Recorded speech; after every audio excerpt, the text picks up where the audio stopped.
ulam ngayong gabi, adobong talbos ng kamote. At guys, ito po, bigyan natin twist ng ating pagluluto. Uy, nakakahiya. Shucks, nakakahiya ba? Uy, bala kayo dyan. So guys, ito po yung atong ingredients. Napakasimple lang.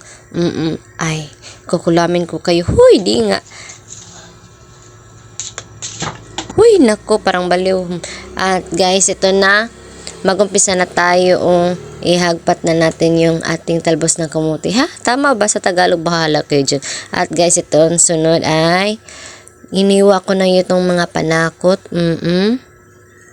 Tingin-tingin lang kayo dyan, guys. Ha? Huwag kayong wala hanggang sa matapos itong vlog ko. Please. Thank you, guys. Kasi nandyan kayo palagi nanonood kahit eto. Pero hindi to walang kwenta, guys, ha. Nagluto po ako, guys, sa ulam namin. At guys, sinumpisahan ko na itong dito na ako magluto sa aming kusina. Ay, bawal naman sa inyo, guys, no? Kasi ito po yung ulam namin. At guys, ito na. Kasi mahinit ng itong aking kawali ay numpisahan ko na, nilagyan ko na ng mantika. At itong sinunod ko yung panakot. At syempre yung talbos ng kamote.